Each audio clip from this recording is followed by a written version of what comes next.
There's further uncertainty in Mali after the military junta fought off an apparent counter-coup by the deposed president. And there's still a rebellion in the north. True civilian rule looks a long way off. Are all the efforts to bring order back to the country failing? Mali, a crisis far from over.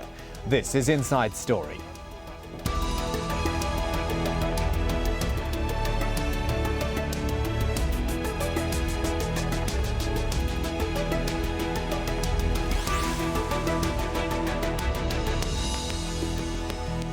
Hello there, I'm Kamal Santamaria. So, is anyone really in charge in Mali these days?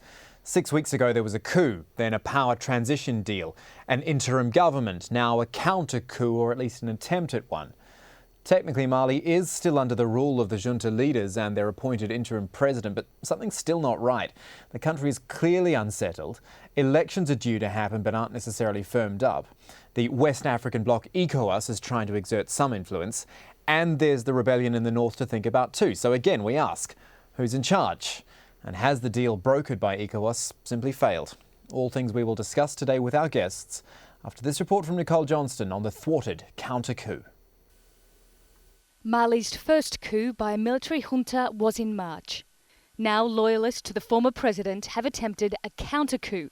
They failed, but not without a fight. They are shooting. They are red beret outside state TV. I saw them. They are shooting. The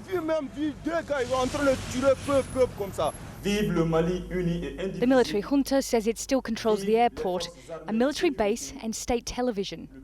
There are reports of occasional gunfire. We spent a sleepless night. They are shooting at people. People are dying. Stray bullets are killing people. We want this to stop. They should try to sort out the problem in the north first, instead of fighting in Bamako. These men, handcuffed on state television, are alleged to have launched the attack. Individuals with bad intentions tried to attack the Kati barracks, the national broadcaster and Bamako International Airport in order to destabilise the process of returning the country to normality. The places concerned are now safely in the hands of the security and armed forces. Mali is still highly unstable after mid-ranking army soldiers carried out a coup 5 weeks ago. They've since moved aside for interim president John Kunda Traoui, ahead of elections planned for this month. The Prime Minister stays in place in accordance with the agreement, the President of the Republic stays in place in accordance with the agreement, and the government remains too, as well as the National Assembly. It has nothing to do with the counter-coup attempt, which was an internal problem we are managing. There are also problems in the north.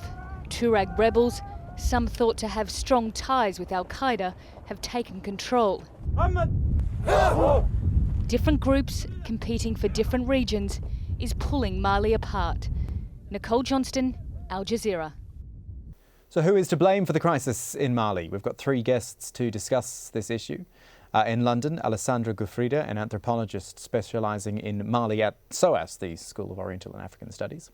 In Nairobi, Aly Khan Satchu, political analyst, also CEO of the East Africa financial portal rich.co.ke. And on the line from Dakar is Sunday Ugoh, spokesperson for the ECOWAS group. Thank you to all of you. Before we get going, I do think it's important that we clearly define the different players in this conflict, especially for our viewers, because it is quite involved and sometimes a bit confusing even.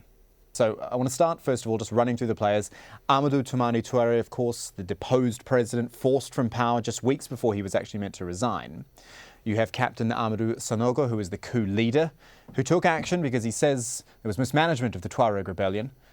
But in what was called a spectacular own goal, rebels took control of the north only 10 days after the coup. He did hand power back, but has worried some with remarks that he might actually play a future in Mali's politics.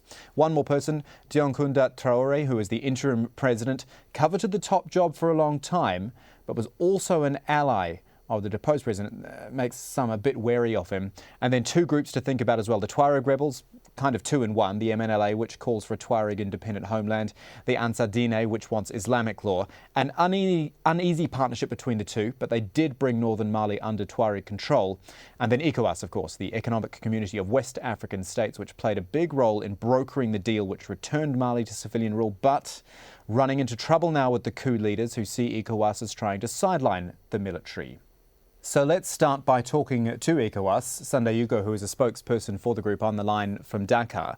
As we said, your group brokered the deal and did it very effectively and very quickly, particularly by previous standards we've seen in such cases. How do you feel now that you're sort of being pushed out and not wanted in there?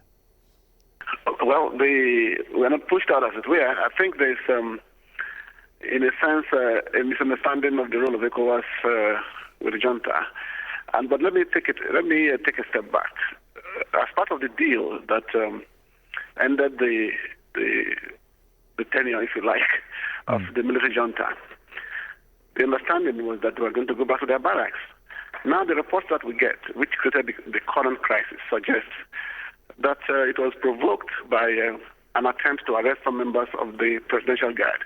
If that is the case, in our view, that is a complete violation of the understanding we had, on the basis of which we had an interim president and a consensual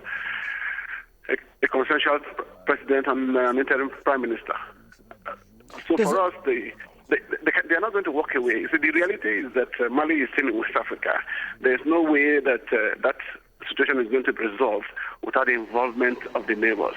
That is paramount. And I think the earlier all of us come to realize that is important, the better for all of us. But does it surprise you totally, sorry to interrupt you, does it surprise you totally that you're having problems now, or that there are issues when you were dealing with a group which took power by force? Whether they did it rightly or wrongly is irrelevant. They did use force. You had to broker a deal with a group who were willing to do that. Yeah, I mean, what else were we supposed to do? Walk away from the situation? There was a crisis in Mali, and we had to deal with the people who we believe can contribute to a solution. So, and we discussed with them and then believed that they were going to live by the understanding that we have with them. It's not time to trade blames. It's time to resolve a problem. And as I speak, heads of state of the community are meeting tomorrow in Dakar to also take another look at the situation and see how they can take the next step forward. Alessandra Giuffrida, let me come to you in London. Hearing, and I hope you could hear on the line there from Dakar, what Sunday Ugoh was saying to us. Do you feel confident that ECOWAS can do this? They're saying there that it's not time to put blame, it's time to actually solve the crisis. Do you think ECOWAS can play a role in that? Well, I think it's very difficult to say, because what is happening at the moment is that the interim government that has been formed seems to lack a sort of authority and legitimacy in the eyes of most Malian people. And this could have devastating effects when you think about it, given the crisis in which the country is at the moment.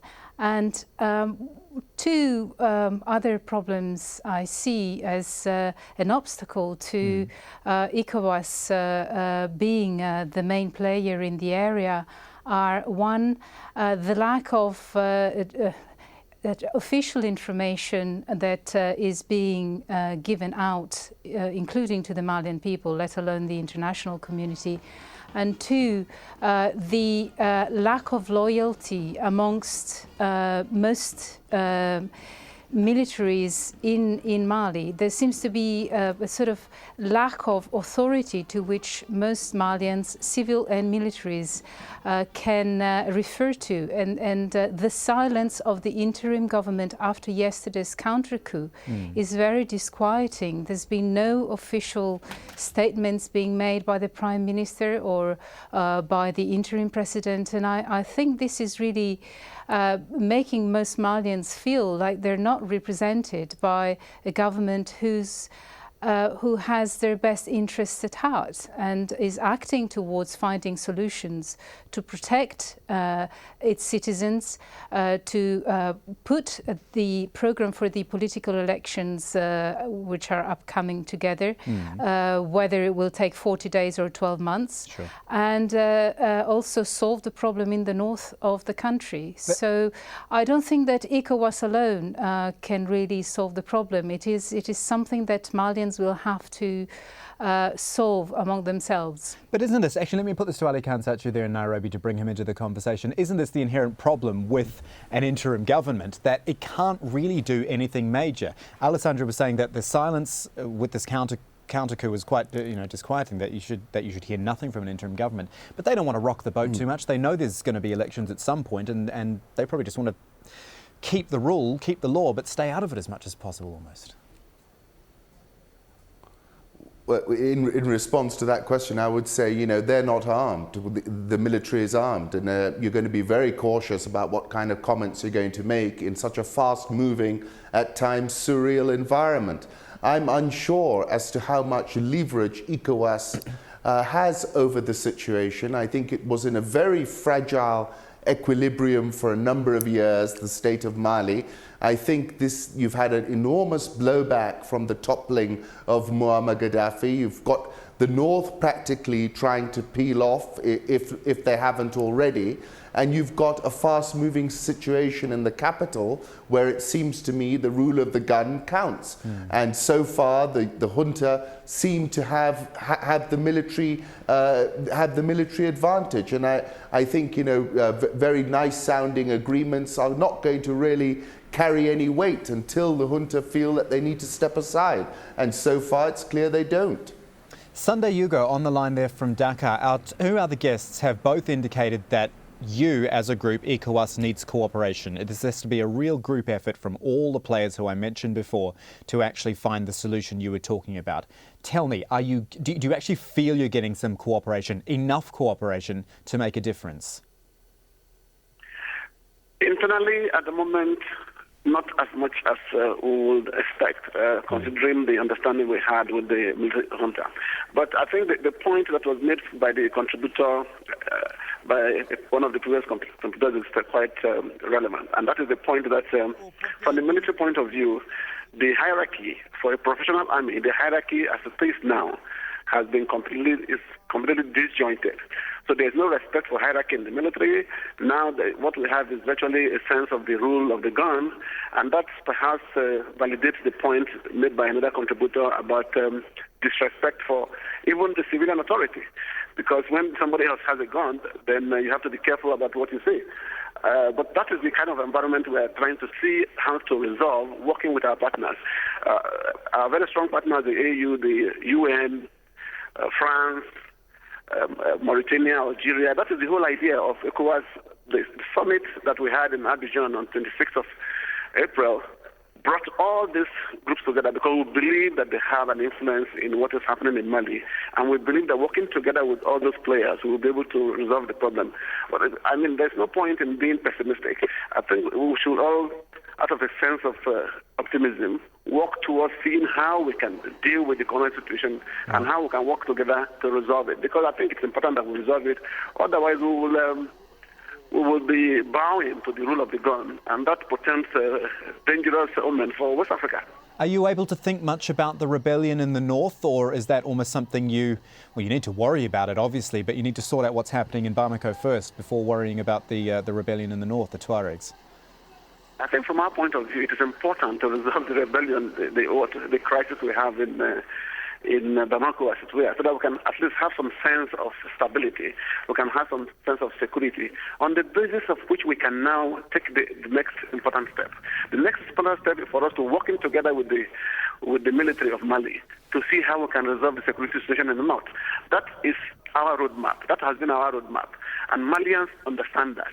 And that is the basis on which regional leaders decided that they were going to send the ECOWAS standby force into Mali, not as a force of hegemony, but as a force for reinforcing the Malian armed forces so that they can resolve the crisis in the north and then resolve at least secure the territorial integrity of Mali through the instrumentality of the mediator, and then working together with our partners, like I said, to see how we can resolve it. We're not going to abandon Mali and walk away.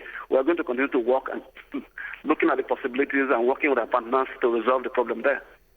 Folks, let's just pause for a second, and because we've started talking about this rebellion in the north, and I do want to put that into some context for our viewers over this, what was actually quite a short timeline. You go back to March 22nd, first of all, when the military led by Captain Amadou Sanogo staged that original coup, seized power from President Amadou Toumani Touré. It was only 10 days later, and really capitalising on that instability, I think, that the Tuareg rebels took control of northern Mali, including the historic city of Timbuktu. By April 2nd, the 15-state ECOWAS bloc had imposed sanctions on Mali that included closing the borders, trying to force the junta to give up power. It seemed to work. April 6th, the coup leaders agreed a plan with ECOWAS to hand over power to civilian rule in return for an end to the sanctions.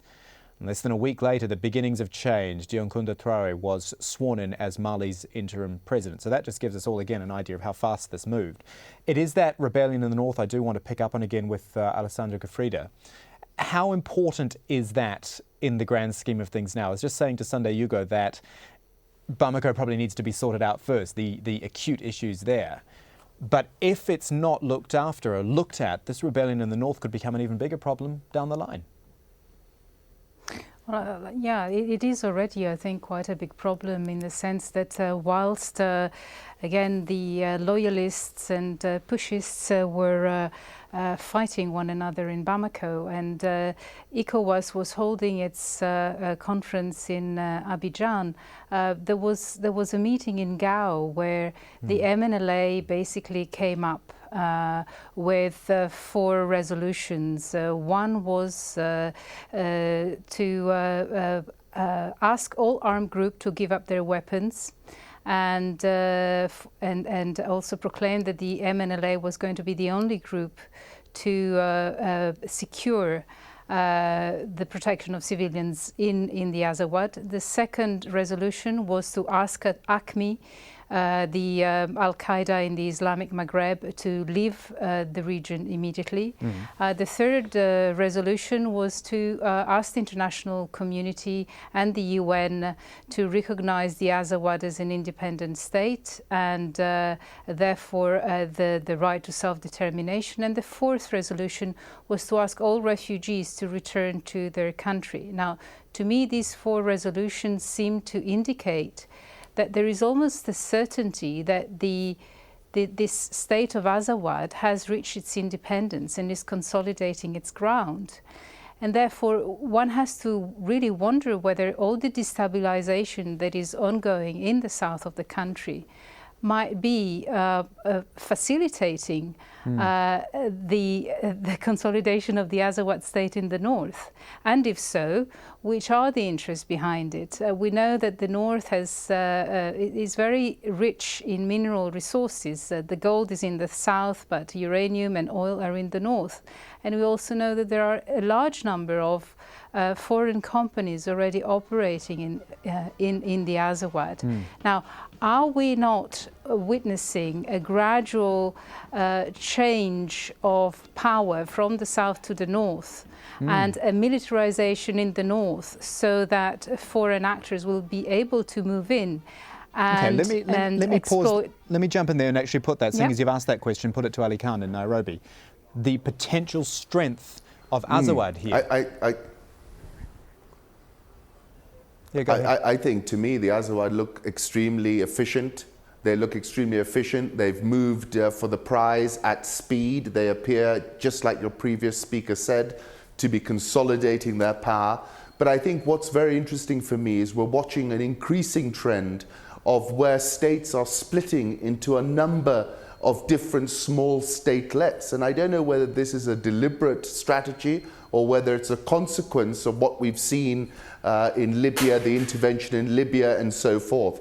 But essentially, I think it's a concern all across North Africa and the Maghreb, whether we'll have a state of Benghazi and a state of Tripoli, a state here in northern Mali, 2 states in Bamako. It's an extremely worrying trend. And essentially, the unitary state is beginning to disintegrate a little. And what it means is, I think, for these inhabitants of these areas, they're not going to be able to negotiate the best deal with the foreign powers that are going to come and play in their playground. And the other issue, which is increasingly coming to the fore and is beginning to worry me, is what are we doing about it? It seems there's no strategy in play, and there's no player with real leverage over these different constituencies. And I think Mali is an absolutely classic case of this situation coming forward now. Sunday, Ugoh, Aly Khan there says, basically, what are we doing about it? There's no structure in place. And I'm sure you would counter that and say ECOWAS is trying to do all it can, but it's a tough job. Yes, it's a very poisonous cocktail, as it were, the way you described it at the opening. But from the ECOWAS point of view, I mean, there are separatist agitations all over West Africa. But we have to ask ourselves, do we bow to centripetal forces and allow everybody to go their way? I think that is not really the way to go. That is the whole idea behind the ECOWAS document on democracy and good governance. We believe that if we promote democracy, we promote transparency, we promote good governance, people will feel less inclined to agitate for separatism. And for us, that is the way to go, because we believe that it is only by consolidating what we have that we can make progress as a people, as a region, and become much more relevant in the wider international community. We will continue to move in that direction because we believe that that's the more viable direction, not in the direction of having, in some cases, states that are not viable. Beyond even within the context of Mali, as we speak, if you talk about Azawad and you talk about MNLA, those who are driving it are not necessarily the majority in those areas. This campaign is being championed by the minority. So there is also a risk that down the road, the majority might feel marginalized and begin their own separatist agitations. How far are we going to go? We need to ask ourselves those questions. So I think the solution is not in the creation of proliferation of states, but the solution is in having good governance. The solution is in encouraging people to stay together and then leveraging each other's strengths. I think that is the strength, the basis on which ECOWAS is going, and right. I think we recommend it highly, and that's what we continue to promote. There is a lesson here, I suspect. There's always a lesson in a situation like this, but in the sense that this won't be the last coup we see in the region. There could be counter-coups again in this very country, but the lesson of a coup in that how long does the military, in this case, stay in power? It doesn't want to stay in too long. It wants to keep the people on side, but it needs to stay in long enough to keep some stability. Alessandra Giuffrida, let me put that to you. Did this all happen too quickly? The fact that we've seen a counter-coup so quickly shows that maybe the coup, the transition, the interim president, all of this happened way too fast. Absolutely, but what also we need to remember is that Mali has a very, very young democracy.